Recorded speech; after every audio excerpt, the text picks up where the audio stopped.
주님 다시 오실 때까지 우리 찬양 들으시고 우리 강의 시작합니다.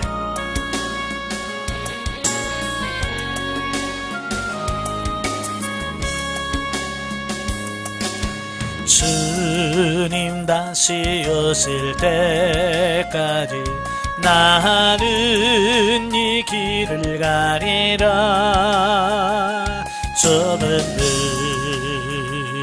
좁은 길 나의 십자가 지고 나의 가는 이 길 끝에서 나는 주님을 보리라. 영광의 내 주님 나를 맞아주시리. 주님 다시 오실 때까지 나는 일어나 달려가리라. 주의 영광 온 땅 덮을 때 나는 일어나 노래하리. 내 사모하는 주님 온 세상 이루시라. 내 사모하는 주님 영광의 왕이시라.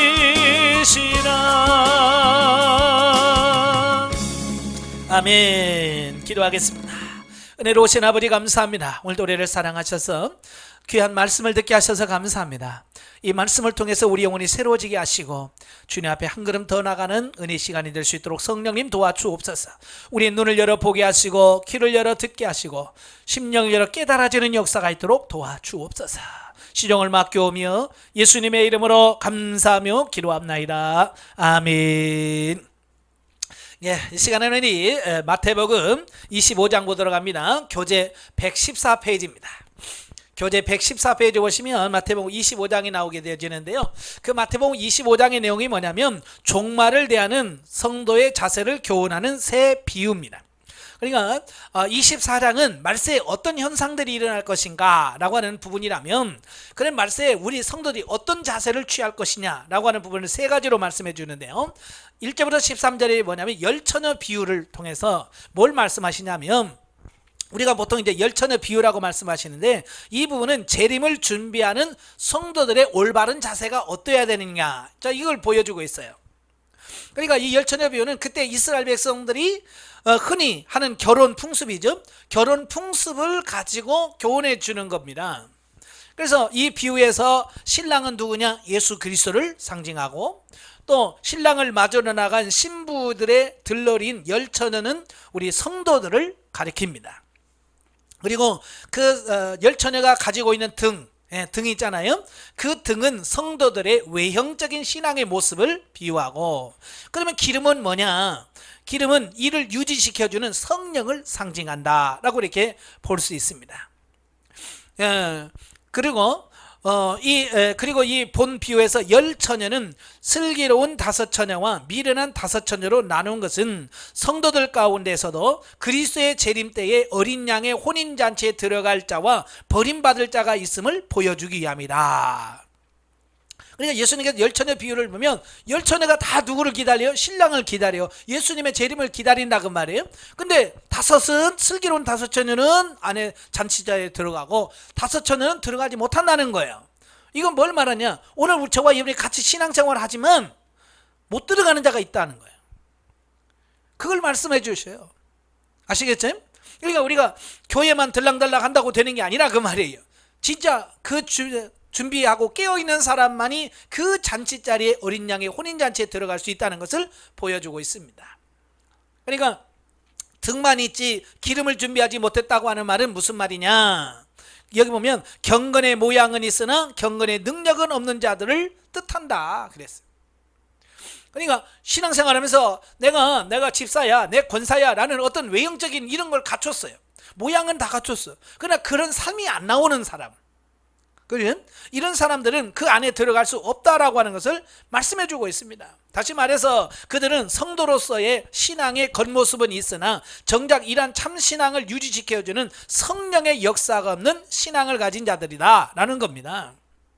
그러니까 교회에서 열심히 예배도 드리고요, 찬송도 하고 봉사도 합니다. 근데 그 안에 뭐가 없어요? 성령이 없는 사람. 기름은 성령을 상징하잖아요, 그죠? 바로 이 성령이 없은 사람. 예, 그래서 저와 여러분들이 마지막 때는 성령 충만한 삶을 사셔야 돼요. 아시겠죠? 그래서 제가 늘 여러분들에게 기도해라 하신 이유는 뭐 기도하면서 무슨 문제 해결하려고요? 그게 아니라 성령 충만하라는 얘기예요. 아시겠죠? 예, 성령 충만한 기름이거든요. 기름을 준비해야죠.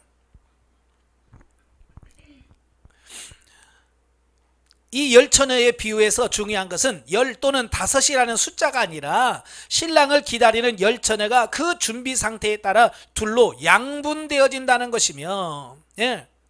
그러니까 여기서 5 딱 숫자로 절반 나누는 게 아니라 그 달라질 수도 있어요. 그죠? 기름 준비하는 사람이 9이 될 수도 있고 10명이 될 수도 있고 아니면 1명이 될 수도 있고, 그러니까 그 숫자 안에 여러분이 들어가셔야 된다는 얘기죠. 예. 그러니까 신랑이 더디어 올 때에 신랑을 맞을 준비를 철저히 했던 슬기로운 5처녀는 혼인 예식에 들어갈 수 있었던 반면 기름을 준비하지 않은 미련한 5처녀는 버림을 받았다는 것이지요. 결국 본 비유는 앞장의 후반부에 언급되어 있는 집주인의 비유와 마찬가지로 예수님께서 언제 재림하실지 모르므로 항상 깨어 있어서 그리스도의 재림을 기다리되, 예수님께서 언제 오시든지 간에 자신 있게 맞이할 수 있도록 만반의 준비를 갖춰야 된다라고 하는 것을 말씀해 주고 있습니다. 그러니까 많은 사람들이 그래요. 재림 좋은 말세야, 지금이 말세야, 종말이야, 예수님이 곧 오셔라고 하는 것까지 아는데 준비하지 않은 사람이 너무 많은 거예요. 그렇잖아요. 예수님 오실 때 뭘 준비하느냐는 거예요. 아무 준비 없이 살면 의미가 없다는 겁니다. 아시겠죠? 그래서 주님이 오신다는 걸 알면 거기에 따른 준비하는 삶이 꼭 필요하다. 이걸 말씀해 주는 것이 열처녀 비유입니다. 그 다음에 두 번째가 뭐냐, 14절에서 30절이 달란트 비유예요. 자, 이 역시 종말에 관한 비유라서 일명 달란트 비유라고 불리는데요, 앞단락의 그 열처녀 비유가 성도들에게 늘 깨어서 그리스도의 재림을 기다리도록 교훈하는 비유라면, 자, 본면에 소개되고 있는 달란트 비유는 그리스도의 재림을 기다리는 성도들이 맡은 바 사명에 충성하도록 교훈하고 있다. 예, 달란트는 성도들이 하나님께로부터 받은 모든 것을 가리키는데, 여기에서는 시간과 재능, 은사들을 다 같이 나타내는 말로 사용되어집니다. 그러니까 하나님께서 여러분에게 주어진 능력, 돈, 물질, 이 모든 것이 뭐냐, 하나님께 내게 주신 달란트다 그 말이에요. 아시겠죠? 자, 그런데 본문의 비유를 보면 주인은 종들에게 달란트를 주되 각각 그 재능대로 주셨다. 예, 그릇대로 준 거예요. 감당할 수 있을 만큼만 주시는 거예요. 그러니까 보면 돈을 누구는 많이 주기도 하고 누구는 덜 주기도 하고, 자, 그렇잖아요. 왜냐하면 그 사람은 돈을 많이 줘도 감당을 못할 사람이에요. 그러니까 많이 안 주시는 거거든요. 그러니까 돈 많이 안 줄 때 하나님 왜 나는 이것밖에 안 줍니까? 이거 불만하는 사람은 안 돼요. 내 그릇이 이 정도구나, 그죠? 내 그릇이 이 정도라면 이 하나님께서 주신 이 그릇 안에서 내가 어떻게 할 거냐, 이게 중요한 거거든요. 근데 맨날 우리는 뭐요? 이거 돈 적다고 왜 이것밖에 안 줍니까? 꼭 한 달란트 받은 자들 꼭 그러고 있어요. 여러분 100원 있으면 그냥 100원 하나님 감사하고요, 어떻게 이걸 쓸까요? 그래서 그 안에 쓰면 되는 거예요. 예, 꼭 남들만큼 나는 왜 10,000원이 안 돼요? 그러면 안 돼요. 예, 그래서 이는 하나님께서 성도 각 사람에게 그의 능력에 맞게 또 그가 감당할 수 있는 범위 안에서 이 은사를 주셨다는 것을 의미하고 있습니다. 그러니까 내가 감당할 수 있는 것만큼만 주시는 거예요. 누가 그러면 군뱅이도 구르는 재주가 있다고요? 다 여러분마다 뭐가 있어요? 재주는 있어요. 그게 뭐냐, 달란트예요. 하나님께서 내게 주신 거, 그걸 그냥 함부로 하지 말고 그걸 주를 위하여 최선을 다해서 사용할 수 있는 그런 삶이 되셔야 돼요. 그래서 성도들에게 여러 가지 달란트를 맡기신 후에 이것을 가지고 예수님 재림 때까지 지혜롭게 충성되게 잘 사용하라고 하는 말씀을 하고 있습니다. 물론 이 비유에서 중요한 것은 달란트, 곧 은사의 많고 적음에 있지 않고 그것을 어떻게 사용했느냐라고 하는 게 있다는 겁니다. 그죠? 예, 얼마나 많이 받았느냐 그걸 안 따져 주님은. 예, 얼마나 남겼느냐 이게 중요한 거거든요. 만약에 1달란트 받은 사람이 땅에 묻어두지 않냐고 열심히 해서 1달란트 남겼다. 그러면 주님은 똑같이 칭찬할 거예요. 네가 작은 걸 줬는데 이렇게 열심히 했구나. 착하고 충성된 종아. 그럴 거예요. 만약에 5달란트 받았어요. 근데 5달란트 받은 사람이 땅에 묻어뒀어요. 그럼 뭐라고 할까요? 내가 너 이렇게 많은 것 줬는데 너 땅에 묻어뒀어? 라고 심판이 더 크다 그 말이에요. 그러니까 많이 받았느냐 얼마를 받았느냐가 중요한 것이 아니라는 얘기예요. 그죠? 그래서 우리는 보면 저 권사님은 너무 재주가 많아, 달란트가 많아, 나는 왜 없어, 맨날 이거 받은 거 가지고 서로 많다 적다 이거 가지고 시험 들고 그런다면 그럴 필요 없어요. 많이 받은 사람은 많이 받은 대로 봉사하고 적게 받은 적게 받은 대로 하고 나는 내가 받은 것 가지고 최선을 다하면 되는 거예요. 이런 사실은 주인이 종에게 각각 다섯, 둘, 1달란트를 주고 오랜 후에 와서 회개할 때에 충성되었던 5달란트 받은 종과 2달란트 받은 종에게 동등한 대우를 한 것을 보면 알 수 있습니다. 그죠? 5달란트 받은 사람 축복 똑같이 해요. 칭찬 똑같이 합니다. 2달란트 받은 똑같이 해요. 다시 말해서 5달란트 받은 종과 2달란트 받은 종은 각각 받은 달란트의 양은 달랐지만 그것을 가지고 열심히 가서 충성하여 이윤을 남긴 면에서는 같았고, 따라서 주인은 충성스러운 두 종을 동등하게 대우하셨다라고 하는 겁니다. 그와 같이 하나님은 받은 은사의 대소에 많고 적음에 관계없이 맡겨진 일에 충성하는 성도들에게 동일한 하늘의 상급을 베푸실 거라는 것을 여기서 말씀해 주고 있습니다. 예. 그러나 완악하고 게을렀던 1달란트 받은 종은 그 받은 1달란트마다 빼앗기고 바깥 어두운 데서 쫓겨날 것이다 라고 하는 것을 말씀해 주고 있습니다. 그래서 저와 여러분들이 이 지금 말세라고 하잖아요. 저와 지금 살고 있는 말세예요. 이 말세에 영적으로 게으르면 안 돼요. 지금은 어때요?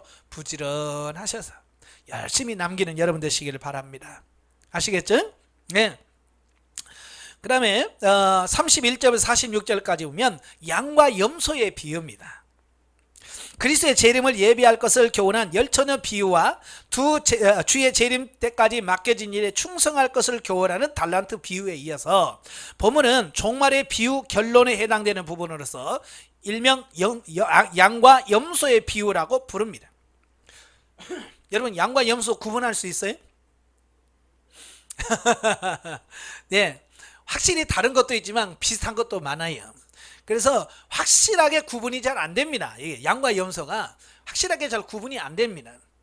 그러니까 이 말은 비슷하기 때문에 예수님께서 쓰신 말씀이거든요. 그러니까 교회 안에 누가 염소인지 누가 양인지 이게 확실히 다르질 않아요. 비슷비슷해서 저게 양이야 염소야 이렇게 할 정도로 잘 구분이 안 된다 그 말입니다. 섞여 있기 때문에 그래요. 자, 그걸 비유하고 있는 겁니다. 그래서 이런 양과 염소의 비유는 재림 후 그리스도께서 행하실 심판의 기준이 무엇인지 보여주고 있고요. 또 성도들에게 사랑을 실천하는 것이야말로 주의 재림을 가장 훌륭하게 대비하는 방법이라는 사실을 강조해주고 있습니다. 이 두 가지를 아셔야 돼요. 심판의 기준이 뭐냐, 또 내가 사랑을 어떻게 실천하는 거냐, 이건 이제 중요한 거거든요. 즉 혹자는 이 비유를 오해해서 마치 최후 심판날 구원의 기준이 행위인 것으로 착각을 합니다.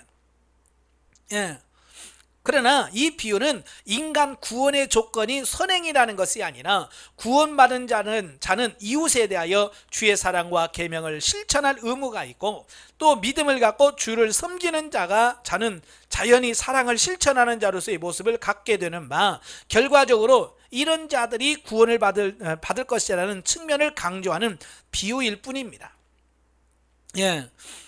이런 자들이 특히 종말을 대비하는 성도가 현실 도피적이고 이기적인 기복신앙에 빠지는 위험과 어리석음을 경고한 것이다 라고 볼 수 있습니다.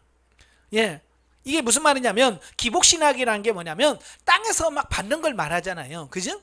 땅에서 복을 받는 걸 기복신앙이라고 할 수 있습니다. 그런데 여기 보면 양과 염소 비유에서 네가 얼마나 많이 쌓아두냐, 그게 심판의 기준이 아니잖아요.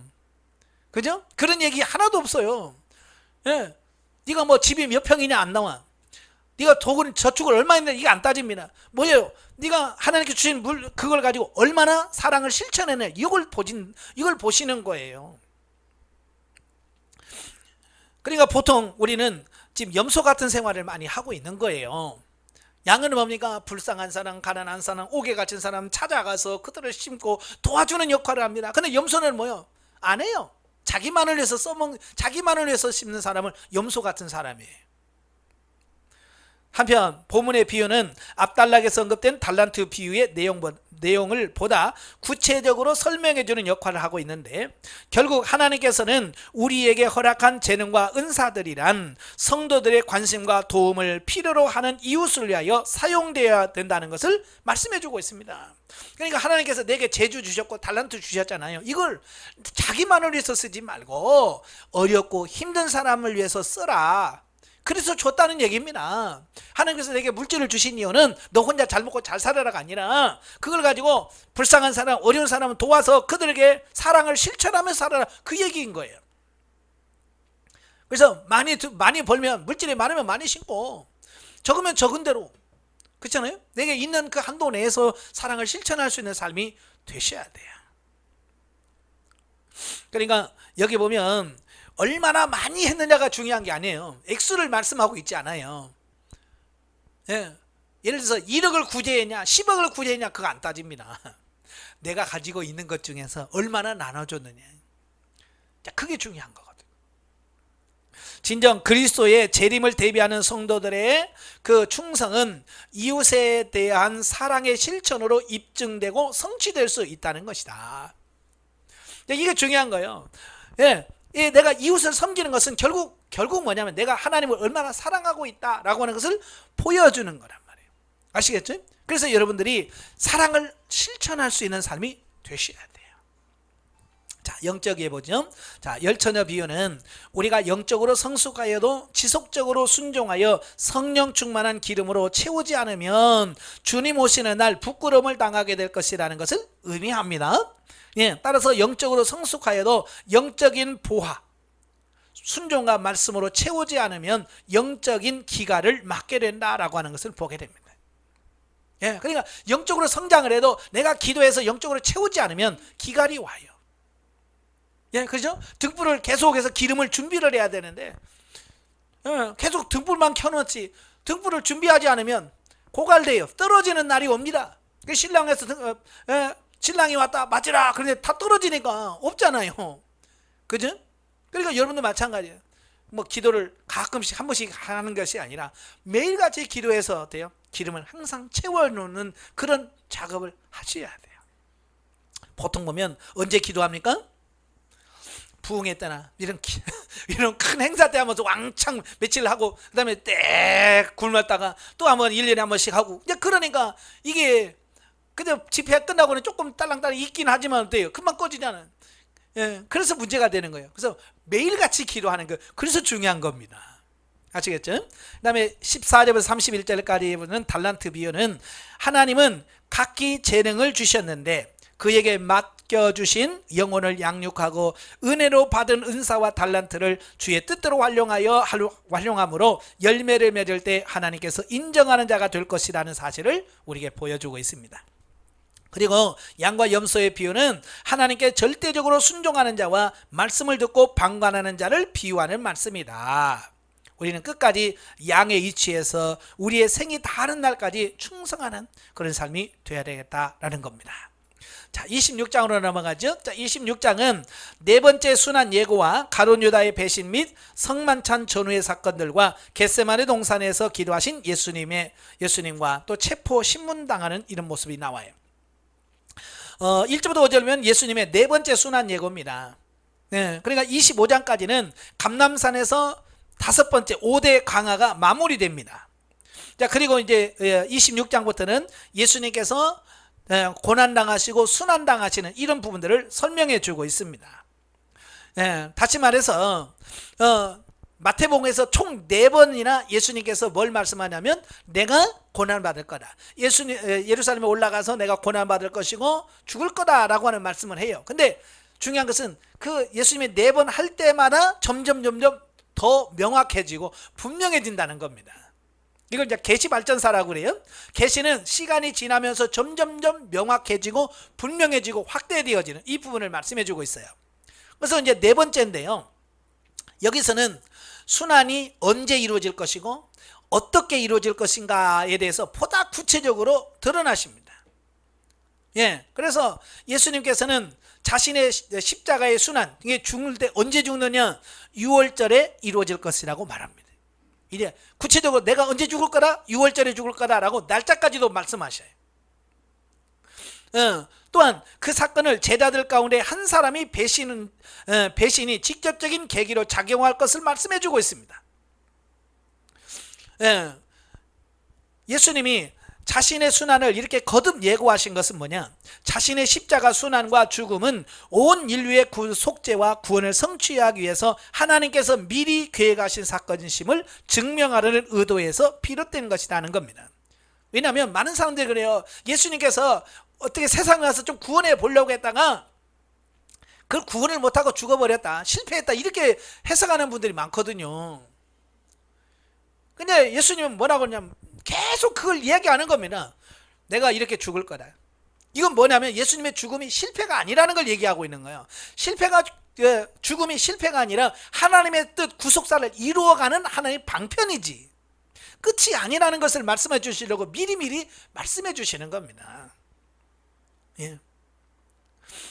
즉 이스라엘 백성들이 애굽의 압제와 속박에서 해방된 것을 기념하는 6월절에 예수님께서 십자가 순환을 당하신 것은 하나님께서 6월절 사건을 통해 바로의 압제 아래서 고통과 신음 중에 있는 이스라엘 자손을 구원하셨던 것처럼 바로 예수 그리스도로 하여금 온 인류를 죄와 사망의 굴레에서 우리를 구원하실 거라고 하는 것을 이미 계획하셨다는 것을 보여주는 겁니다. 그래서 6월절이라고 하는 것은 예수님께서 십자가 지시기 전에 1500년 전에 이스라엘 백성이 애굽에서 종살이 할 때 그때 제정하신 것이 6월절이잖아요. 그러니까 이미 6월절 때부터 예수님께서 오셔서 십자가에 못 박혀 죽으시고 우리를 구원하실 거라는 것을 6월절부터 이미 보여주셨다라는 얘기예요. 그러니까 예수님의 죽으심이 절대 실패가 아니다, 이걸 설명해 주고 있는 거예요. 6절부터 13절까지 보면 시몬의 집 도유 사건입니다. 예수님께서 베다니에 있는 시몬의 집에 들어갑니다. 그때 한 여인이 마리아라고 나오죠.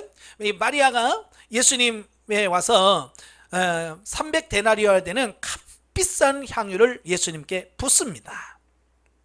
예, 바로 이 마리아는 예수님이 죽을 거라는 걸 알았을까요? 몰랐을까요? 몰랐어요. 몰랐는데도 불구하고 모르고 한 거지만 결국 예수님 뭐라고 그래요? 네가 나의 장사를 예비했구나 라고 말씀하시는 겁니다. 예. 그러면서 중요한 것이 뭐냐면 그 마리아가 300데나리온이나 되는 그 값진 향유를 예수님의 머리에 부을 수 있었다고 하는 것은 뭘 말하냐 이거예요. 여러분 300데나리온은 1데나리온은 그때 하루 품삯입니다. 가서 하루 일하면 하루 받는 품값이 1데나리온이에요. 그냥 300데나리온이라면 300일을 일해서 버는, 어찌 보면 지금 말하면 1년 연봉에 해당되는 돈이에요. 예? 그러니까 얼마나 그게 비싼 줄 아시겠죠? 여러분 1년 연봉 부를 수 있겠어요? 믿음 없는 사람 못해요. 이 마리아는요 자기 오라버니 나사로를 살려줬지요. 예? 자, 그런 게 너무 은혜 감사한 거야. 예수님의 은혜가 너무 크니까 그 1년 연봉치에 해당되는 향유를 예수님의 머리에다 붓는 겁니다. 이건 예수님의 가치가 1년 연봉보다 더 커요. 그때 시거든요. 근데 가룟 유다는 그거 보고 열내죠. 그죠? 왜냐하면 가룟 유다는 예수님의 가치를 그렇게 안 보는 거예요. 300데나리온의 향유를 부을 수 있을 만큼의 가치 있다고 생각하지 않는 거예요. 그러니까 성질냅니다. 왜 허비하냐? 이걸 차라리 가난한 사람 팔아서 가난한 사람 얼마나 많이 먹겠냐. 근데 사실은 요한복음 뭐라고 그랬어요? 그건 도적이라. 그걸 헌금해야 그것을 좀 빼먹을 수 있는데 헌금 안 하고 그저 부어버리니까 이건 자기가 챙길 게 하나도 없잖아요. 그러니까 성질냈다는 거예요. 네. 자, 여기서 다음 단락에 언급되어지는 그 유다의 탐욕과 이 마리아의 삶이 완전히 달라지는 이런 모습을 보게 되잖아요. 그러니까 이 마리아는 예수님의 가치가 얼마나 큰지 그 300데나리도 아깝지가 않은 거예요. 근데 이 가룟 유다는 크게 그렇게 아까운 거예요. 사실은 우리가 헌금하는 액수가 중요한가요? 헌금 액수가 중요한가요? 중요하지 않은가요? 중요하지 않지만 중요해요. 이 말이 무슨 말이냐면 하나님은 액수 보고 야 적다 더 가져와 이러지 않아요. 그렇지만 그 액수는 뭐냐? 헌금의 액수는 내 신앙의 그 가치만큼 정해지는 거예요. 아시겠죠? 그러니까 주정헌금도 1,000원짜리는 내가 하나님께 나는 1,000원짜리밖에 안 됩니다. 그것이에요. 10,000원짜리는 내 믿음이 10,000원짜리예요. 50,000원 사는 내 믿음이 50,000원짜리예요. 라는 그런 표시거든요. 하나님은 50,000원짜리나 10,000원짜리는 똑같이 받으시지만 그러나 그 드리는 입장에서는 그 하나님의 가치 이게 달라지는 거예요. 그러니까 마리아는 300데나리온이라는 가치를 예수님한테 부여하신 거예요. 근데 가룟 유다는 이제 배신할 때 예수님을 팔아먹잖아요. 팔아먹는데 은 30에 팔아먹었어요. 은 30은 뭐냐? 그때 당시 노예 한 사람 살 때 은 30세겔이에요. 그러니까 예수님을 일반 종 취급한 거예요. 노예 취급한 거예요. 그 가치를. 그러니까 왜 가룟 유다가 예수님 팔 수밖에 없는지 아시겠죠? 예수님에게 가치를 너무 안 둔 거예요. 자, 여러분의 가치는 예수님의 가치는 얼마인가요? 예? 예. 그것은 말 안 해도 여러분이 하나님께 드리는 헌금 보면 알아. 1,000원 드린 사람은 1,000원짜리로밖에 나는 예수님은 1,000원짜리로밖에 인식을 안 해요. 그 얘기거든요. 예. 그렇다고 해서 적게 드렸다고 해서 하나님께서 뭐라고 하시는 것은 절대로 아닙니다. 예? 1,000원짜리는 가라. 예수님 하나님이 안 하셔요. 왜냐하면 사실 하나님은 돈이 필요 없는 분이에요. 그렇잖아요. 하나님 여러분 헌금한다고 하나님께서 하늘로 휙 갖고 가는 거 보셨어요? 난 지금 목사님도 한 번도 본 적 없어. 성도들이 헌금하면 다 재정부에 들어가서 재정부원들이 다 개수하고 그러지 하나님께서 야 이거 내 거다 하고 하나님이 가져가신 걸 한 번도 못 봤어. 하나님은 뭘 보시느냐? 그가 드려질 때 이거 가치를 얼마나 부여하느냐. 그러니까 그 성전 민원에 2렙돈을 바치는 그 여인, 주님께서 뭐라고 그래요? 이 여인이 제일 많이 냈다. 왜냐하면 그 여인은 자기가 가진 전부를 드렸기 때문에 그게 가치가 그만큼 크다. 이걸 보시는 거거든요. 자, 가룟 유다는 어떻게 합니까? 그가 예수님께서 분명히 너희 중에 나를 하나 팔 거다 라고 말씀을 들었어요. 그럼에도 불구하고 어때요? 그는 팔아버린 거죠. 그럼 가룟 유다가 왜 예수님을 팔았을까? 여러 가지 이유가 있겠지만 첫째는 뭐냐? 자기 자신의 탐욕을 채우기 위해서는. 가룟 유다는 예수님을 따라다니면서 항상 이거죠. 돈 빼먹는 거, 요거. 예, 그걸 보고 따라다녔거든요. 그 다음에 두 번째가 뭐냐? 민족 해방자로 기대했던 예수님께서 십자가의 죽음을 당하시게 될 거라는 사실에 실망한 거예요. 그러니까 이 예수님의 제자 중에서 열심당원 출신이 누구냐면 가룟 유다거든요. 열심당원은 누구냐면 쉽게 말하면 우리나라면 독립운동가예요. 그러니까 어떻게 쿠데타를 해서 로마에서 이스라엘을 구해내야 된다, 해방되어야 된다라고 하는 사상을 갖고 있는 사람이 이 열심당원이거든요. 그러니까 가룟 유다가 예수님을 따라다니는 이유가 뭐냐면 예수 잘 따라다니다 보면 예수님께서 로마 사람을 싹 물리치고 해방시켜주면 야 우리나라 해방되네. 그걸 목적으로 예수님을 따라다닌 거예요. 근데 예수님 맨날 뭐라고 그래? 그건 안 하고 나 죽을 텐데 십자가 못 박혀 죽는다. 맨날 그런 얘기만 하니까 이 자기 기대가 완전히 무너져 버리는 거예요. 그게 실망한 거야. 예수가 로마에서 자기를 구원해 줄 거라고 생각했는데 예수는 그 생각을 전혀 안 하는 거야. 그러니까 실망한 거예요. 그 다음에 세 번째가 뭐냐? 앞달락에서 그 기름 부은 사건 있잖아요. 향유 부은 사건 중에서 예수님이 책망했잖아요. 예? 그러니까 나를 쳐? 내가 너를 복수하고 말 거야. 이런 거죠. 잘못했으면 그 사건을 통해서 어떻게 해야 돼? 빨리 회개하고 돌이켜야죠. 근데 그걸 꿍 하고 있어서 여러 가지 이런 복합적인 작용이 있어서 예수님을 배반했어. 결국 대제사장에 찾아가가지고 내가 예수를 넘겨주겠다. 예? 얼마 줄 거냐? 30만 줘라. 그래서 예수님을 결국 종 몸값을 받고 파는 거죠. 자, 이런 사실은 예수님께서 불의한 자들에게 노예 취급을 받으셨다는 것과 예수님께서 인류를 구속할 대성물로 바치기 위해 지극히 낮아졌음을 보여줍니다. 예, 한편 예수님께서 은 30에 팔린 사건은 이미 구약 성경에서 예언되어진 일로, 이는 결국 인류의 역사뿐만 아니라 개인의 일거수일투족 역시 하나님의 섭리에 따라서 이루어진다는 사실을 보여주고 있습니다. 그러니까 이런 부분들이 그냥 이루어지는 게 아니라 이미 하나님께서 예언하셨단 말이에요. 그리고 예언하신 그대로 성취되어지는 거예요. 이게 하나님의 섭리 안에서 다 이루어지는 일이다라고 볼 수 있습니다.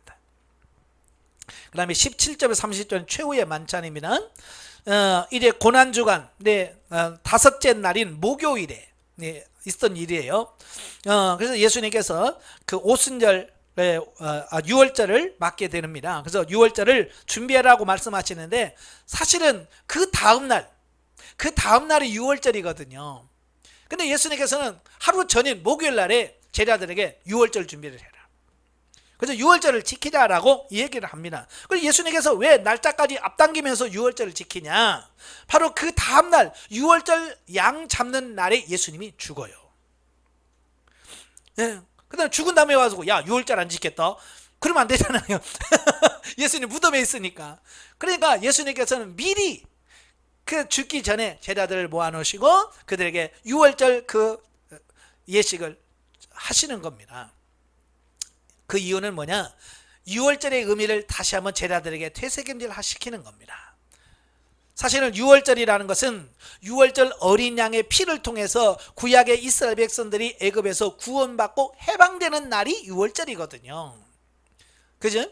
자, 그러나 6월절은 장차 영원한 6월절 어린 양 대신 주님께서 오셔서 택한 만민을 죄악된 이 세상에서 구원해 주실 것을 예표하는 절기가 구약의 6월절이었어요. 예, 그래서 예수님께서는 예표에 불과했던 구약의 그 6월절 기념의 법을 실제인 그 6월절의 구약의 율법의 실체인 그 십자가 구속 사건을 기념하는 성만찬의 법으로 이걸 바꾸는 겁니다.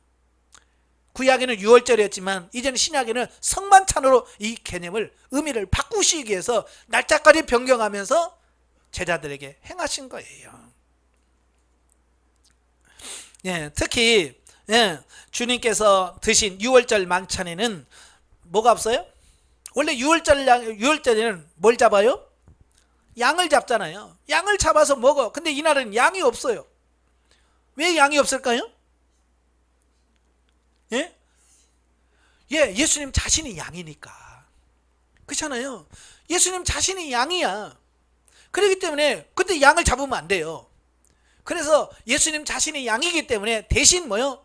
떡을 주잖아요. 포도를 줍니다. 그래서 이건 내 살이다. 그리고 이건 내 피다. 라고 설명을 하시는 겁니다. 예, 이것은 바로 자기 자신이 십자가에 못 박혀 죽으신. 근데 뭐요? 6월절 어린 양으로서 내가 너희를 구원하시기 위해서 이렇게 죽는 거다라고 하는 것을 그들에게 심어주기 위한 과정이다라고 하는 사실이에요.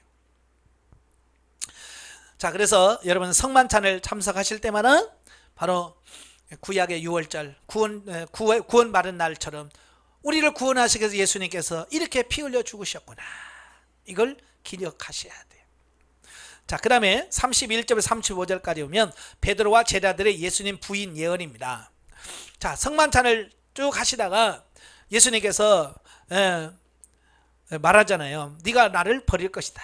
부인할 거다라고 말하죠. 근데 베드로가 얼마나 실망했겠어요. 무슨 소리입니까? 네? 나를 뭘로 합니까? 뭐 그랬겠죠. 자, 그렇지만 어때요? 그대로 되어지잖아요. 이걸 통해서 뭘 말씀하냐면 장담한다고 되는 건 아니더라 그 말이에요.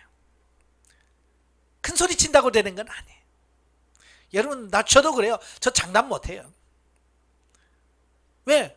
막상 그 상황에 와서 내가 어떻게 변할지 나도 모르거든요. 그래서 늘 제가 하나님께 기도하는 게 그런 거예요. 하나님, 저 자신 없어요. 주님께서 저를 지켜주셔야 됩니다.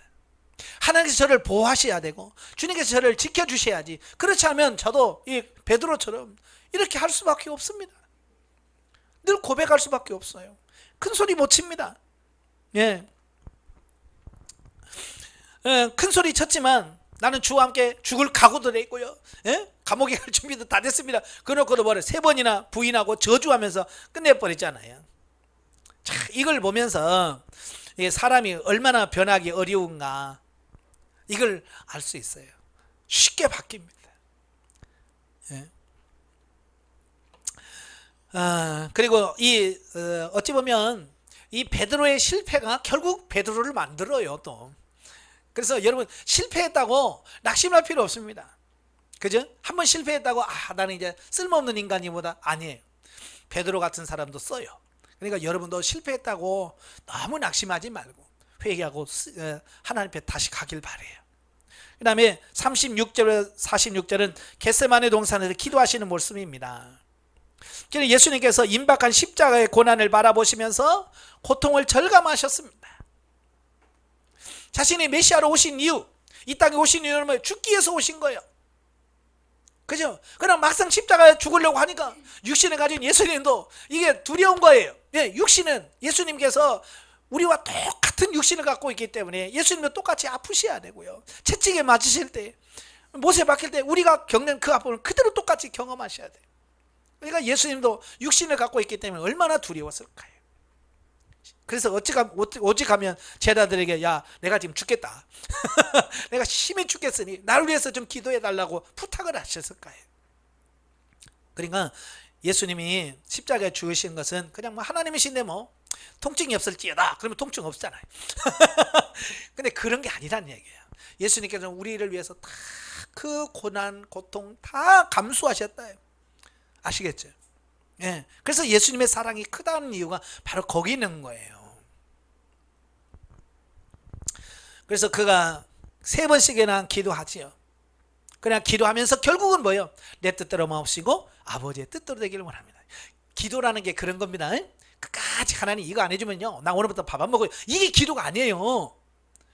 기도라고 하는 것은 내 고집을 내려놓고 내 뜻을 내려놓고 아버지 뜻에 맞추는 게 이게 기도인 거예요. 그래서 예수님께서 진짜 기도의 본을 보여주신 겁니다. 네. 그래서 예전에 저도 기도원 올라갈 때 기도 제목을 많이 가지고 와서 이거 받아낼 거야 이러고 올라갔거든요. 근데 지금은 그런 거 없어요. 내 기도 제목이 없습니다. 하나님 뭘 위해서 기도할까요? 그래서 하나님 원하시는 기도하면 되는 거예요.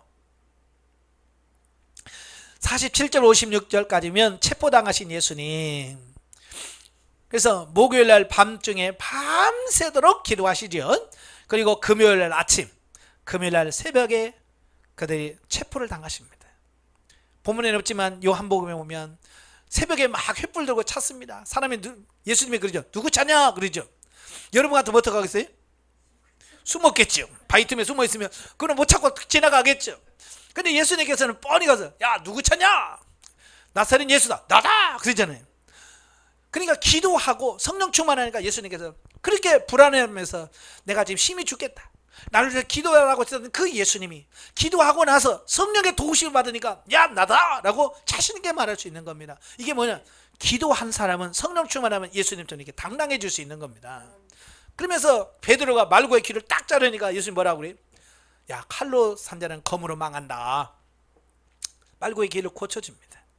그러면서 제자에게 베드로에게 그러잖아. 야 내가 지금 천사가 뭐 힘이 없어서 내가 붙잡힌 줄 아느냐. 내가 하늘에 12영도 더 되는 천군 천사가 있다. 그냥 천사 명하면 이거 싹 쓸어버린다 이거요. 자기 잡으러는. 그러면 하나님의 뜻이 어떻게 이루어지겠냐는 거예요. 하나님의 뜻은 뭐예요? 예, 십자가 죽어야죠. 이게 하나님의 뜻이에요. 그러니까 자기가 힘 있고 권력 있고 다 있지만 그걸 포기하는 거예요. 이게 예수님의 사랑인 거예요. 오늘 여러분도 마찬가지. 내가 힘이 없어가서 당하는 거 이건 비굴한 거예요. 그러나 내가 얼마든지 힘이 있어. 그렇지만 예수님 때문에 당하는 거 이게 진짜 고난이고 이게 진짜 믿음인 거죠. 그러니까 예수님께서는 힘이 없어 고난받은 게 아니라는 얘기예요. 그 다음에 57절부터 68절은 산헤드린에서 심판을 받습니다. 어찌 보면 가장 공평해야 되고 가장 정확해야 될 재판장에서 불의를 행하고 불법을 행하는 것을 보여줍니다. 지금도 법정에서도 법정이 시작하는 시간이 해가 떠야 돼요.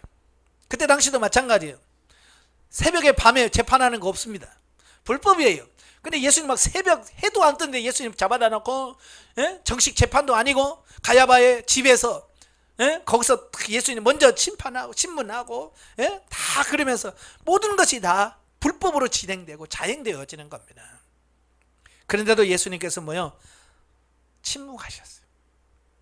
네가 하나님의 아들이냐 뭐 해도 성전 못 오겠지 해도 거짓 증언을 세워서 얘기해도 침묵하십니다. 왜? 그날은 예수님께서 죽으시는 날이고 그래서 그걸 다 침묵하시는 겁니다. 그래서 공의로 세상을 심판하게 되는 그날을 바라보며 침묵하시는 왕적 침묵이고 죄를 대속하기 위하여 희생제물인 어린 양과 같이 침묵하신 제사장적 침묵이고 영적 눈과 귀가 막힌 무지한 자들 앞에서 더 이상 진리를 말하지 않겠다는 선지자적 침묵이다. 우리는 말하지 말라고 해도 우리는 말을 할 거예요. 그죠? 말하지 말라도 입이 근질근질해서 말 못하고 그들보다 아마 예수님이 더 말할 거예요. 나는 억울하다! 이럴 수 없다! 그럴 거예요. 근데 예수님은 한마디도 말씀하지 않으시죠. 우리도 입을 다물 수 있는, 그러니까 억울할 때 입을 다물 수 있는 사람이 진짜 믿음의 사람이에요. 사람들은요 억울할 때 가만히 못 있거든요. 저도 그래요. 좀 억울하다 싶으면 누구한테 가서 나 억울해? 이렇게 말하고 싶어. 그죠? 네? 근데 그 억울할 때 입을 다물 수 있는 게 진짜 믿음인 거예요. 예수님은 얼마나 억울해요. 지금 불법으로 지금 재판하고 있잖아요. 근데도 예수님은 입 다물고 조용히 계셔. 자, 그 다음에 69절부터 75절은 예수님을 부인하는 베드로 사건이 나옵니다. 절대로 부인하지 않겠다고 했던 그 베드로가 다국을 하기 전에 3번씩이나 그것도 맹세하고 저주하면서 그렇게 하잖아요. 이건 큰 소리 친다고 되는 거 아니에요. 자, 그런데 성령 충만하면 됩니다. 이런 베드로가 오순절 성령 충만 받고 나서 완전히 바뀌잖아요. 죽을까봐 여종 앞에서 나는 모른다고 했던 그 베드로가 이래 사도행전에 가보세요. 수많은 사람들 앞에 너희가 죽인 예수가 메시아다라고 전합니다. 그러다가 사내들은 공회에 붙잡혀서 재판받습니다. 그래서 너 예수 이름으로 전하지 마. 그러니까 뭐라고 그래요? 야, 내가 하나님 말씀 듣는 게 옳으냐? 네 말 듣는 게 옳으냐? 이렇게 당당할 수 있는 사람이 누구냐? 베드로예요. 마지막 그가 순교를 당할 때도 마찬가지예요. 그가 십자가에 못 박혀 죽습니다. 그때 베드로가 뭐라고? 내가 어떻게 예수님처럼 옳게 십자가를 밟을 수 있느냐? 나를 거꾸로 매라. 그래서 거꾸로 십자가를 메고 죽습니다. 그게 뭐 성령 충만하니까 가능한 거예요. 여러분도 마찬가지예요. 성령 충만해야 승리할 수 있습니다. 역적이 뭐죠? 6절 13절에 마리아가 값비싼 향유를 예수님의 머리 위에 부은 내용은 주님을 진정으로 사랑하는 자의 삶이 어떠한가를 보여준다. 주님을 사랑한다라고 하는 것은 뭐예요? 자신이 가장 소중히 여기는 부분을 드릴 수 있는, 이게 사랑한다는 증거예요. 14절 16절에 반역한 가룟 유다의 사건이 주는 교훈은 우리가 물질 때문에 예수님을 부인하고 신앙이 변질돼서는 안 된다는 교훈을 주고 있습니다. 오늘도 돈 때문에, 몇 푼 때문에 우리가 하나님을 예수님을 판 적이 얼마나 많습니까? 직장 다니면서 그 물질 조금 얻는다고 그걸 배반하면 안 돼. 저도 이제 안양에서 교회를 임대 계약을 했는데 그 주인이 장로님이에요. 장로님이 뭐라고 말씀하냐면, 목사님 제가요 임대료를 깎아주는 방법이 있습니다. 그래서 뭔데요? 이중계약서 쓰자는 거예요. 자기가 세금 내고, 그러니까 이걸 다운시켜주면 다운시켜준 것만큼 내가 교회에다가 이렇게 헌금을 하겠다는 거예요. 귀가 솔깃하잖아요. 그죠? 그래서 제가 장로님 저 그런 거 안 합니다. 제가요 그냥 세금 제대로 낼게요. 이게 정상적인 거야. 다운 계약서 쓰고 불법 행하면. 그러니까 그 주인이 저한테 말 못하는 거야. 왜? 정상적으로 하니까. 만약에 제가 그때 그럴까요? 그랬으면 그 장로 집주인이 나를 뭐라고 생각해? 목사라고, 아이고 그 돈 조금 번다고, 아이고 그것 때문에 양심을 파냐? 그러면서 저를 무시할 줄도 모르고요, 함부로 취급했어. 왜? 같은 급으로 취급하니까. 근데 제가 당당히 거부했거든요. 자네 제가 돈 많이 내고, 예? 님들 제대로 내고 말게요. 제가 그랬거든요. 그러니까 그다음부터는요, 저한테 그런 불법 같은 걸 저한테 요구를 못해요. 이게 당당한 거예요. 돈 그 몇 푼 때문에 양심 팔거나 그러면 안 돼요. 어떤 분은 저한테 와서 그래, 연말정산, 목사님 연말정산에서 500만 원 좀 해주세요. 그러면 제가 200만 원 성금하겠습니다. 그러는 거예요. 저는 그냥 그거다 연말정산 500이라고 그냥 도장만 하나 찍어주면 200 벌잖아요. 그렇잖아요. 제가 뭐라고 얘기해요? 안 돼요. 그래서 이건 불법이에요. 이건 있을 수가 없습니다. 이게 불의와 이런 돈 몇 푼 때문에 양심을 팔고 그렇게 하면 안 되는 거예요. 자, 27장은 예수님의 십자가 순환 전후의 사건들입니다. 1절에서 10절은 가룟 유다의 자살입니다. 예, 이 가룟 유다가 예수님 팔고 나서 양심의 가책을 받았어요. 그래서 그가 자살해버리는 이런 부분을 보게 되죠. 자, 이 가룟 유다가 자살했다라고 하는, 양심의 가책을 받았다고 하는 말은 무슨 말이에요? 예수님께서 죄가 없으셨다는 얘기죠. 만약에 예수님이 진짜 죄가 있었으면 가룟 유다가 자살했겠어요? 내가 죄수를 처형했어, 내가 팔았어 하면서 막 자랑했을 거죠. 근데 예수님이 죄가 없으니까, 죄가 없는 예수님이 죽으니까 양심의 가책을 받는 거예요. 그래서 그가 죽어버리는 이런 부분들을 보게 되죠. 네. 그래서 예수님이 죄가 없다는 것을 가룟 유다의 자살을 통해서 증명이 되고, 또 한 가지는 아니 회개해야지 왜 죽어요, 그죠? 예, 정말 하나님 앞에서 내가 죽을 죄를 졌으면 내가 몰라서 그랬습니다. 그랬으면 아마 가룟 유다가 다시 12 사도에 포함됐을 거예요. 근데 그걸 하지 못하고 죽어요. 자, 그래서 여러분도 어떤 잘못을 하면 바로 회개하시길 바래요. 여러분 자살한다고 끝나는 거 아닙니다. 예, 자살하면 영원히 회개할 수 있는 기회를 놓치는 거잖아요. 그죠? 다시 한번 회개할 수 있는 기회가 살다 보면 회개할 수 있는 기회가 있는데 자살하면 더 이상 기회가 없어요. 예, 여러분도 실수할 수 있어요. 다 인간이죠. 어쩔 수 없습니다. 그럴 때 회개하시길 바래요. 그 다음에 11절부터 26절까지 보면 빌라도의 예수님 신문입니다. 이제 유대 종교 지도자들 사내들인 공회의 그 각본에 의해서 이제 그가 예수님을 신성 모독죄라고 하는 죄목을 씌워서 사형을 언도합니다. 근데 이스라엘 사람들은요, 이 사내들인 공회에서 사형시킬 수 있는 권한이 없어요. 그러니까 사형을 시켜야 되겠는데 자기는 사형할 수 있는 권한이 없어요. 그러니까 그때 당시 총독인 빌라도에게 예수님을 고발해서 빌라도의 손을 빌려서 사형을 내리도록 언도를 하도록 합니다. 이건 뭐냐? 자기들이 불법이거든요. 이게 불법을 어떻게 해서 합법으로 가장하려고 하는 이런 시도를 하는 거죠. 예. 근데 이 빌라도가 예수님을 신문하면서 보니까 죄가 없다는 걸 알아요. 2번이나 신문을 했어요. 근데 이게 죄가 없다는 걸 알아요. 그런데 그냥 풀어줄 수가 없어. 왜? 유대인들이 또 반란을 일으키면 또 그게 문제가 될 수 있기 때문에 그런 거예요. 그래서 나름대로 빌라도도 예수님 풀어주려고 노력은 해요. 그죠? 죄가 없다, 내가 없다 라고 얘기를 합니다. 그러면서 그래도 말을 안 들으니까 그 6월절이면 되면 특사, 죄수를 풀어주는 전례가 있습니다. 우리나라도 뭐 광복절 특사 있고 3.1절 특사 있잖아요. 마찬가지로 죄수 중에 풀어주는 어떤 이런 제도가 있어요. 그러니까 그래도 흉악한 범죄인 바나바하고 예수 둘 중에 누굴 풀어줄까? 그러면 사람들이 그래도 착한 예수님 풀어주세요 그럴 줄 알았거든요. 이게 머리가 나쁜 사람은 거기밖에 생각이 안 돼. 빌라도가 나름대로 노력을 했지만 그게 하나님께 기도했으면 되는데 기도 안 하니까 머리서 자른 게 겨우 그 죄수 가지고 흥정하는 거죠. 그러니까 이미 백성들은요, 이 사내들은 공의원의 사주를 다 받은 사람들이요. 누구 풀어줄까? 그러니까 다 악한 바라봐요 그러죠. 그러니까 이제 빌라도도 이제 손 쓸 수가 없는 거예요. 왜? 그렇게 약속해버렸기 때문에.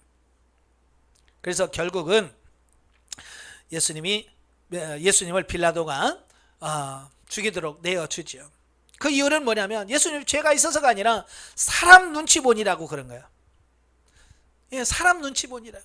원래 우리도 마찬가지예요. 신앙생활하면서 하나님 눈치보다 사람 눈치 본 적 있어요, 없어요? 많죠. 예. 그래서 우리가 하나님을 더 두려워해야 되는데 빌라도처럼 그렇게 사람을 두려워하면 안 된다. 또 유대 군중도 마찬가지예요. 예.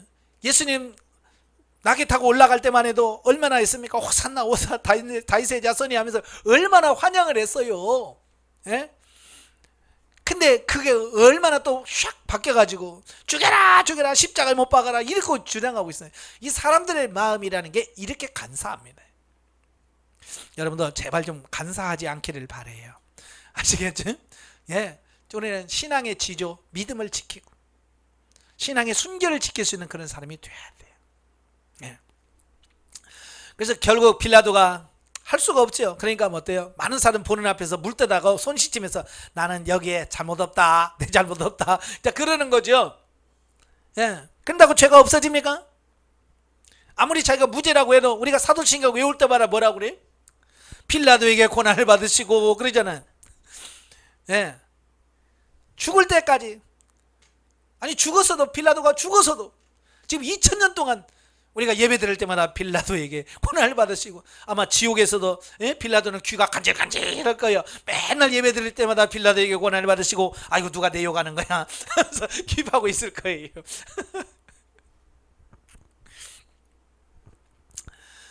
자, 그 다음에 이 빌라도도 문제고요. 또 유대인들의 태도도 문제죠.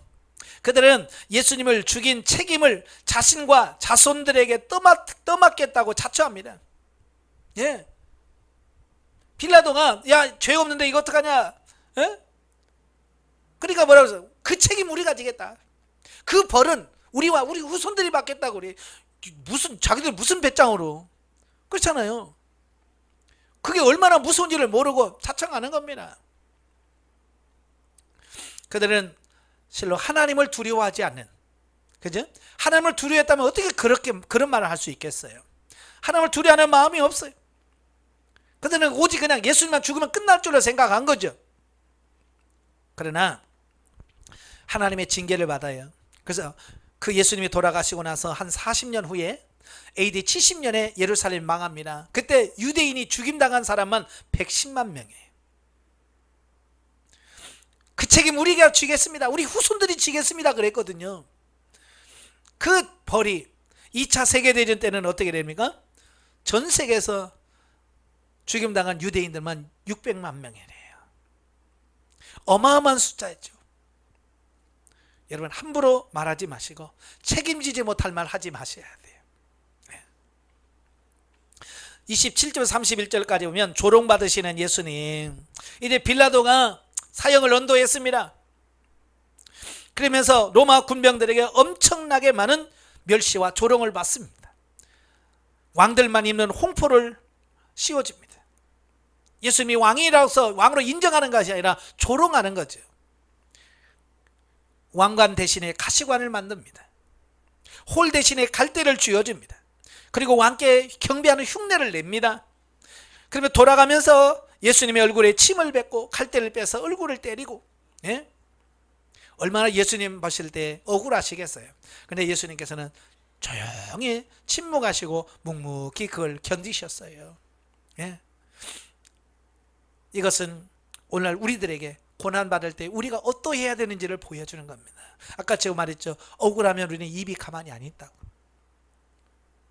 근데 억울해도 하나님의 뜻을 위해서라면 이 예수님처럼 조용히 입 다물고 있는, 침묵할 수 있는 그런 삶이 필요한 거예요.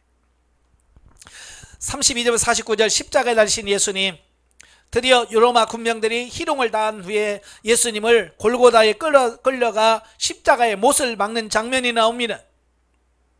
그때 예수님과 또 강도 둘이 함께 십자가에 못을 박지요. 이것은 뭘 말합니까? 만왕의 왕이신 예수님을 강도 취급하는 겁니다. 여러분, 예수님이 오전 9시에 십자가에 못 박혔습니다. 여러분, 아침 9시에 십자가에 못 박으려면 그 전에 얼마나 일찍부터 그 재판을 2번씩이나 하고 산헤드린 공에서 얼마나 많은 일을 했겠어요. 오전 9시에 십자가에 못을 박습니다. 그래서 오후 3시에 운명을 하십니다. 그러니까 십자가에서 6시간 고통을 받죠. 그런데요, 사실은 이 십자가의 고통은요, 오래 질질 끌면서 사람을 고통 가운데 죽게 하는 형이 십자가형이에요. 예, 어떤 사람은 막 하루 종일 가기도 하고 이틀 가기도 하고요. 십자가에서 매달려서 고통하다가 죽는. 근데 예수님 6시간 만에 돌아가셨거든요. 그 이유는 예수님은 십자가에 달리기 전에 엄청나게 많은 채찍을 받으셨어요. 율법에 의하면 유대인들은요, 40대 이상 넘어가면 안 돼요. 채찍을 때려 40대를 넘어가면 안 돼요. 그래서 유대인들은 혹시 실수해서 40을 넘어가면 안 된다 그래서 39대까지 때립니다. 왜 40대까지 때리면 안 되냐? 40대까지 때리면 죽을 수 있어요, 사람이. 예, 근데 로마 사람들은 율법을 몰라요. 그러니까 예수님을 채찍에 묶어놓고 뜰에서 채찍을 때리는데 39대 때렸을까요? 그들은 그런 법이 없어요. 그러니까 막 몇 대 맞은지 모르죠. 어마어마하게 많이 맞았을 거예요. 그러니까 어지간한 사람은 그 채찍 맞아도 죽어. 근데 예수님은 채찍 맞은 데랑은 그 십자가를 지고 올라갔죠. 채찍 맞은 그것만으로도 기진맥진이고 자기 힘이 없었는데 십자가를 지고 올라가요. 그러니까 예수님께 14번이나 쓰러지잖아요. 나중에는 그것도 질 수 없어서 구레네 시몬이 대신 지고 가잖아요. 그렇게 완전 탈진된 상태에서 십자가에 매달렸어서 그냥 6시간 만에 일찍 가시게 된 거예요. 그만큼 그가 십자가에 달리시기 전에 엄청나게 많은 고통을 받으셨다는 겁니다. 예수님께서 십자가에 올라가셔서 조롱을 받으십니다.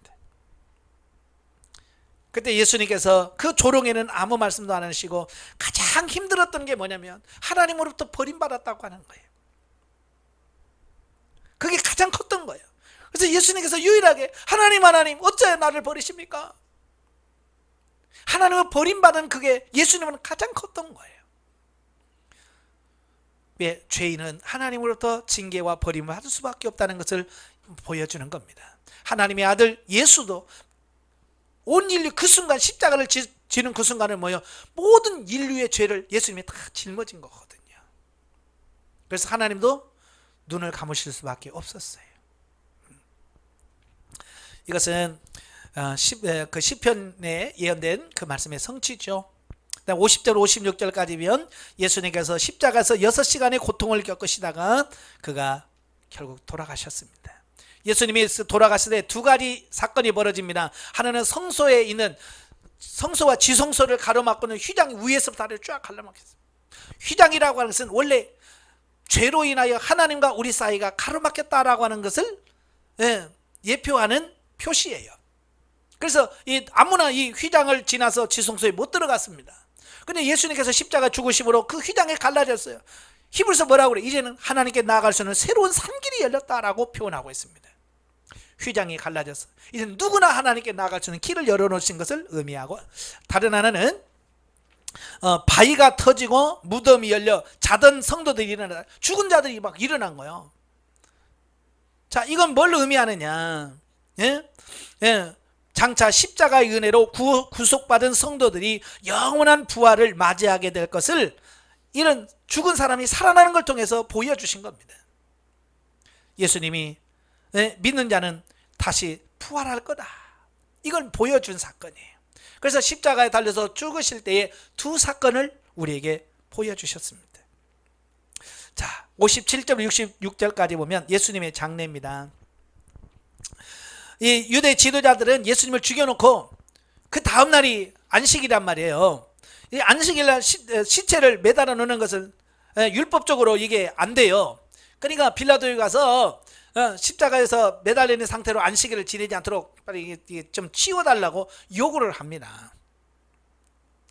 참 율법을 안 지키는 그들이 율법을 빌미로 이렇게 한다고 말이에요. 그래서 예수님의 시신은 해가 지기 전에 십자가에서 내려지게 되고 아리마대 출신 요셉이라는 인물에 의해서 장례를 치러지게 됩니다. 이 아리마대 요셉은 누구냐? 사내들은 공회원이에요.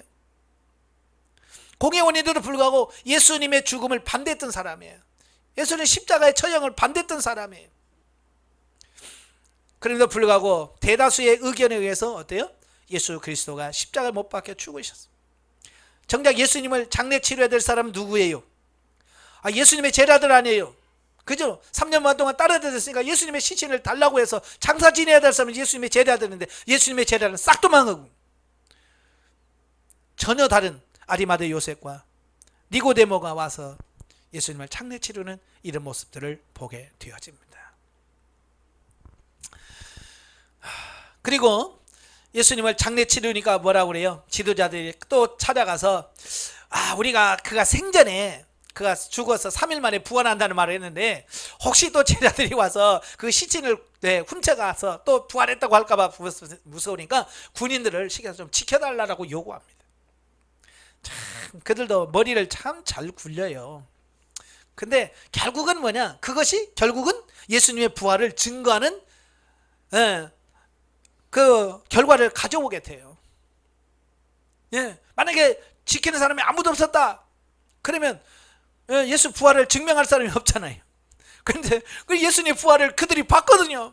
그러니까 가서 그들이 제사장들에 가서 지금 일어났다, 살아났다 증명을 하잖아요. 하나님께서는 우리 인간의 잔머리를 바꾸셨어요.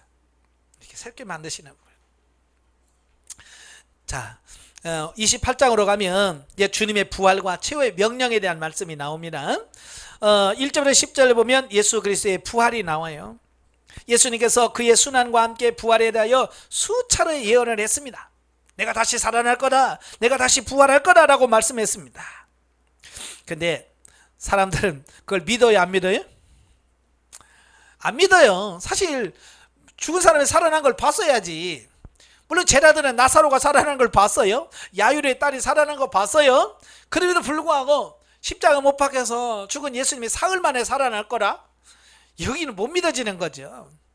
그래서 그들은 다락방에 모여서 문 꼭꼭 들여잠그고 두려워서 떠는 거예요. 그런데 예수님은 부활하심을 통해서 자기 자신이 실패해서 죽음을 당한 어떤 그런 존재가 아니라 정말로 하나님의 아들이시며 우리의 메시아라는 사실을 부활을 통해서 증명하셨다라는 겁니다. 아시겠죠? 따라서 이러한 예수님의 부활은 기독교 신앙의 핵심이냐 모든 성경의 중심이라고 할 수 있어요. 그래서 우리가 다른 걸 못 믿어도 예수 그리스도의 부활을 믿으셔야 돼. 그 예수 그리스도의 부활이 우리의 부활을 상징하고 예표하기 때문에 그래요. 만약 예수 그리스도의 부활이 없다고 한다면 기독교처럼 기만적인 종교도 없을 것이요, 성경의 모든 기록은 허무맹랑한 신화에 불과할 것이며 그리스도인처럼 이 세상에서 불쌍한 자도 없을 것이다 라고 말합니다. 그죠? 여러분 진짜 우리가 부활을 믿고 살았는데 진짜 부활이 없어. 그러면 우리만 진짜 바보같이 산 거 아니에요? 그죠? 없는 걸 믿고 살았으니까. 그런데 부활이 있기 때문에 우리가 가장 지혜로운 자고 우리가 정말 세상을 잘 사는 사람이라고 볼 수 있습니다. 하지만 예수 그리스도의 부활은 분명한 사실이기에 기독교만이 참 생명의 종교다. 그렇잖아요. 세상에 많은 종교가 있어요. 근데 그 종교는 도덕적인 선언이 있어요. 어떻게 살아야 착하게 산다, 어떻게 살아야 좋은 생활이다 라고 하는 건 살 수 있지만 죽었다가 살아났다라고 하는 종교는 없습니다. 오직 예수 그리스도, 우리 기독교만이 부활의 종교예요. 부활을 믿고 부활을 바라보면서 사는 종교라 그 말이에요. 특별히 본장은 예수님의 부활을 몇 가지로 증거하고 있습니다. 첫째, 예수님께서 살아나셨다는 천사들의 증거입니다. 그 무덤에 이 여인들이 찾아가잖아요. 찾아가는 천사가 그러잖아요. 왜 산자를 죽은 자 가운데서 찾느냐? 그는 살아나셨다라고 천사가 증명을 해줍니다. 자, 그 다음에 빈 무덤이 증명입니다. 그렇죠? 죽어서 분명히 거기다 무덤에서 장사 지냈잖아요. 근데 장사를 지내는데 거기에 시신이 없어요. 그게 뭐냐, 빈 무덤이 증거가 돼요. 그리고 지금도 이스라엘 가면 예수님의 무덤에 시신이 없습니다. 그 다음에 세 번째, 파수꾼들의 증거. 예, 그 사례들은 공회원들이 예수님의 제자들이 예수님의 시신을 훔쳐가서 부활했다고 할까봐 지켰잖아요. 근데 도리어 그들이 뭐라고 그래요? 예? 예수님의 부활을 증명하는, 파수꾼들이 증명해주는 그게 되어지고요. 네 번째, 제사장들의 음모가 이걸 증명해 줍니다. 만약에 예수님의 부활이 없었다면 그들이 그런 음모를 꾸려서 야야야야 제자들이 훔쳐갔다라고 말해라, 그런 말 할 필요가 없지요. 그렇잖아요. 그게 거짓이라면, 그렇잖아요. 쓸데없는 소리 하지 마 그러면 끝나. 그러잖아요. 거짓이라면 쓸데없는 소리 하지 마, 그래서 그거 있어요 그러면 끝나는데, 그들에게 돈을 주면서 야 이거 훔쳐갔다라고 얘기해라, 그 자체가 뭐냐, 이게 거짓말이다. 그들이 하는 말이 거짓말이고 예수 그리스도의 부활이 사실이다, 이것을 증명할 수 있는 부분이라고 할 수 있는 거예요. 네. 그래서 예수 그리스도의 부활은 사실입니다. 믿으시길 바래요. 자, 그런데 11절부터 15절까지 보면 부활에 대한 거짓 소문이 납니다. 예수님의 부활 소식을 전해들은 유대 종교 지도자들의 반응을 언급하는데요. 자, 그들은 제자들이 예수님의 시체를 훔쳐갈까 두려워하여 무덤을 인봉하고 파수꾼까지 세웠던 유대 종교 지도자들은 정작 예수님께서 부활하셨다는 소식을 파수꾼들로부터 전해듣자 크게 당황합니다. 그죠? 들었지만 그게 실제로 그게 될 거라고 하는 것은 안 믿었거든요. 믿었으면 죽였겠어요? 안 믿으니까 죽일 수 있겠죠. 그래서 안 믿으니까 예수님을 죽였는데 아니 파수꾼들이 와서 살아났다고 하니까 얼마나 당황을 했겠어요. 여러분 같으면 어떻게 하겠어요? 아, 우리가 실수했구나, 우리가 잘못했구나, 몰라서 그랬구나, 회개할 수 있잖아요. 그렇잖아요.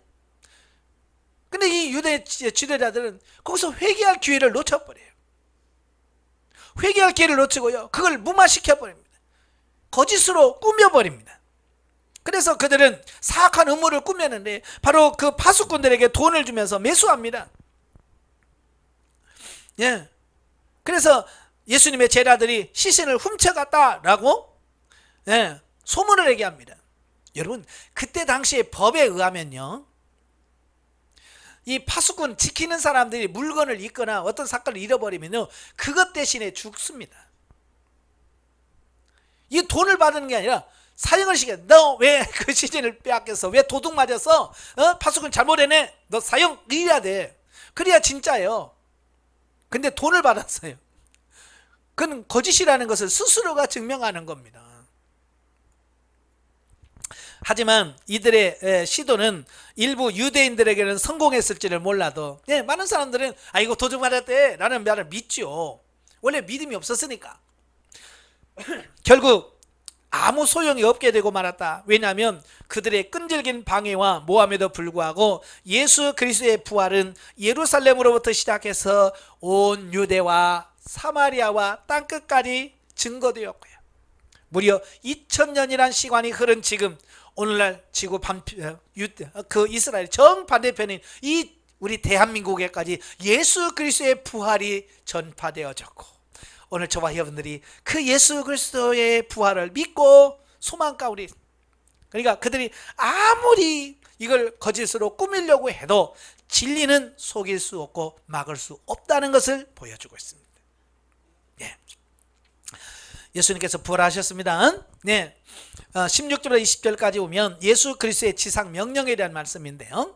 자, 본문은 본서의 결론에 해당되는 부분으로 부활하신 예수님께서 승천하시기 직전에 제자들을 향해 주신 지상 명령을 소개하고 있습니다. 네. 승천하시기 전에 제자들을 불러 모아놓고 그들에게 지상 명령을 내립니다. 그러니까 그 감람산이라고 하는 곳에 가면 지금도 예수님께서 승천했다는 기념교회가 있어요.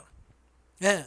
그래서 교회가 이렇게 하나 건물이 지어졌는데요. 그 교회 바닥에 보면 바위가 이렇게 있는데요. 바위가 뭐 높은 게 아니고 그 바닥에 보면 바위 꼭대기만 이렇게 한 요만큼 남아 있어요. 그래서 그 나머지는 다 시멘트로 해가지고 건물을 지었어요. 그게 왜냐? 그 자리에서 예수님께서 승천하셨다. 그래서 승천 기념교회가 있습니다. 예. 그래서 예수님께서 승천하셨어요. 그 예수님께서 승천하신 부분을 500여 명의 성도들이 봅니다. 그죠? 예, 고린도서 15장에 보면 바울이 그러잖아요. 예? 게바에게 보이시고 야고보에게 보이시고, 예? 만삭되지 못한 나 같은 자에게 또 보여주시고 500여 성도들이 보는 앞에서 보여주셨다라고 말씀했어요. 예수님께서 자기 자신의 부활을 다 보여주신 이후에 마지막 승천하시기 전에 제자들을 불러놓으시고 그들에게 지상명령을 내리십니다. 이 지상명령이라는 것은 이 땅에서 마지막으로 주님께서 명령하신 부분을 지상명령이라고 그래요. 어찌 보면 사람도 평소에 자녀들에게 이렇게 해라 저렇게 해라 하는 말도 좀 뭐 부모로서 자녀들에게 참 중요한 말씀이죠. 근데 무엇보다도 자녀들에게 가장 잘 가슴에 남는 말은 무슨 말이겠어요? 그렇죠. 유언이죠. 돌아가시기 직전에 마지막으로 남기는 그 말이 유언인데 그 유언이야말로 어때요? 제자들의 마음속에 크게 영향을 줄 수 있는 그 말씀이거든요. 그러니까 어찌 보면 예수님도 중요한 말, 가장 중요한 말씀을 했을 거예요. 하늘로 올라가시 전에 가장 중요한 말을 했겠죠. 그냥 그 중요한 때에 이상한 말을 했겠어요? 농담을 했겠어요? 가장 중요한 말씀 하겠죠. 그러니까 이 지상명령은 어찌 보면 가장 중요한 명령이고 말씀이다라고 보시면 돼요. 근데 그 주님의 지상명령이 뭐냐? 부활하신 주님의 권세를 힘입어. 야, 하늘과 땅의 권세를 내게 주었다. 근데 내가 그 권세를 너에게 주겠다. 야, 권세를 주시고 그 다음에 세상 모든 족속을 제자를 삼아 세례를 주고 예수님의 삶과 가르침에 순종하며 살아가도록 가르치라. 예. 그러니까 복음 전파가 복음 전파 하나님 주신 예수님이 주신 그 능력을 덧입어서 그 능력으로 세상에서 하나님 믿지 않는 자들에게 복음을 전해서 그 영혼을 구원하는 것이 구원하라. 이게 지상 명령이라고 할 수 있다라고 하는 겁니다. 단순히 예수 믿으시오 그게 아니라 그들로 하여금 가르쳐서 예수 그리스도가 명하신 이 말씀대로 살도록 만들어라. 진짜 예수쟁이 만들어라 그 얘기예요. 명문만 그냥 나 예수 믿어요 날라리 뭐 나이롱 신자처럼 하지 말고 진짜 하나님의 말씀 예수님의 가르침대로 사는 진짜 제자를 만들어라. 이게 예수님의 명령인 거예요. 예. 참 전도 중요하죠. 전도가 중요한데요. 왜 중요하냐? 전도할 때 보면 꼭 자기 같은 사람만 전도해요. 참 신기하더라고요. 술 먹는 사람 맨날 데리고 오는 게 술 먹는 사람만 데려오고 노름꾼들은 맨날 노름꾼만 데려와. 왜냐하면 자기들이 어울리는 사람이 그 사람들밖에 없으니까. 그러니까 전도하는 사람 보면 그 사람을 알 수 있어요. 그러니까 이 말이 무슨 말이냐면 에이 나 같은 사람 올까봐 나 전도 안 해. 그게 아니라 내가 제대로 살아야 제대로 된 사람을 구원할 수 있겠구나. 이걸 깨달으라 그 말이에요. 아시겠죠? 그래서 내가 바르게 살고 있어야 전도합니다. 사실 그래요.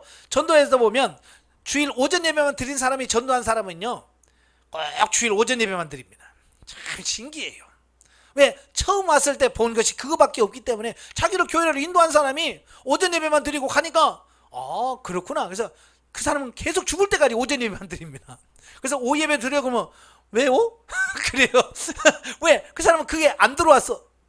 오후 예배 드려야 된다는 걸 몰라. 이게 머릿속에 그런 게 없어요. 왜? 처음에 왔을 때 그랬기 때문에. 근데요 자기를 전도한 사람이 새벽 예배까지 하잖아요. 그러면 전도받은 사람이 새벽 기도까지 가야 되는구나. 그래서 새벽 기도를 따라옵니다. 이거 대단한 거예요. 그러니까 그 사람의 믿음, 신앙이 결국 그 사람을 이끌어가요.